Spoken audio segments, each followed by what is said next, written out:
Hey guys, Jordan Bellinger here. I wanted to talk about how to sell your house if you own a house. So a lot of my buyers, I got into business about 5 years ago, and a lot of my buyers at that point were first-time home buyers. And the first-time home buyers, they found me. They didn't have a real estate agent ever before because they're buying their first home. Now, it's been a few years, and some of those clients are now looking to sell their home. And their question is, well, Jordan, how do I buy a home and also sell my home at the same time? How does that work? What are my options and that kind of thing? And that's what we're going to talk about today because that question has been coming up more and more often the past couple of years. So the most common way to do that, we're going to go with the most common, and then we're going to go with the easiest, and then we're going to go some with other options that might not be easy or best option, but they are options, and I want to make sure you know what those are. So first, the most common option is to sell your house and buy a new house at the same time. And you might ask, how do I do that? Well, what you do is you put your home on the market. As soon as we get an offer and we're under contract, we start shopping for that other home. Now, once we find that other home, we get it under contract and we make an offer that is contingent on the sale of this home. So let's say we're going to call your original home or the home you're in home 1. We're going to call the new home home 2 just to make it simple. So in that offer, it says we're going to buy home 2 as long as home 1 sells by this date and we get the funds from it. If home 1 terminates or falls through for any reason up into this date, I'm going to be able to back out of home 2. I'm not going to be in default to the contract, and you get your earnest money back. Earnest money in North Texas is typically around 1%. If home 1 doesn't sell, I get to back out of home 2, and your money is protected, and you're not going to be in default to the contract. You're in line with what the contract states, so it protects you. That's the most common way. The downside of doing it this way is you get your home under contract and then you have to look for homes that are currently available. If homes sold a few months ago, you can't wait for another one to come on market, and you can't go, oh, well, let's wait a few more months and see what else comes out, because you have to sell and buy near the same time. Now, if you sell your house and you really don't find one, you might have to work out a temporary living situation in between home 1 and home 2 if you didn't find that perfect home. But ideally, you put home 1 under contract, you look for home 2, you get it under contract, say it's contingent on the sale of that home 1, then you close both on the same day or very close to the same day, and everything is nice and smooth.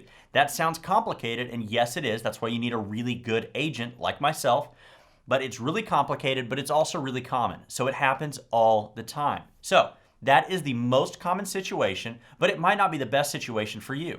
The second and the easiest one is you still have home 1 and you have home 2. This is when you go to the lender, and some people will qualify to own 2 homes at the same time. So you're going to go to the lender. I have some great lenders if you need one. So what we'll do is we'll connect you with the lender, and you'll go, hey, Mr. Lender, whoever that might be, I would like to get pre-qualified to buy home 2. They're going to look at your finance, they're going to look at your credit score, they're going to look at all of those details, and they're going to determine, can you buy a home without selling your home?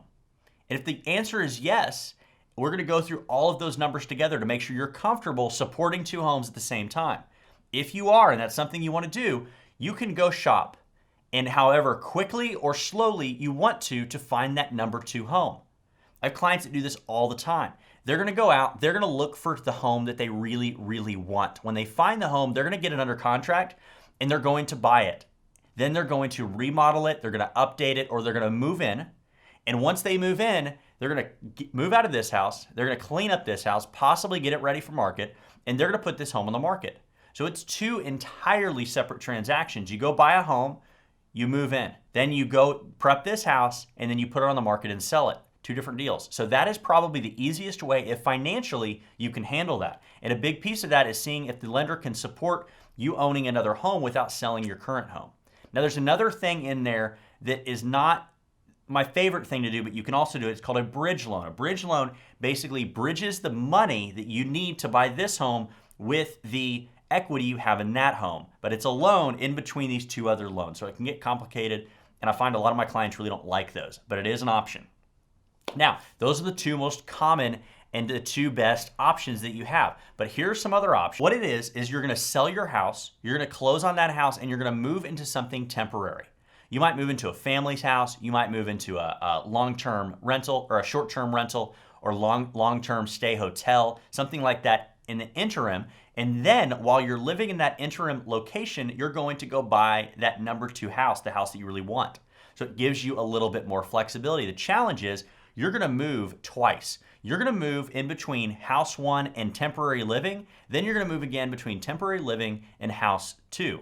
So not a really great option, but it is an option depending on a lot of factors. I do also have some clients that they'll sell their house, they'll rent for a year because they're just trying to, their life is changing and they're just trying to figure things out. They might sell, move into a rental, and then go from that rental down the road back to a house. So a lot of things to think about there on how you can do it.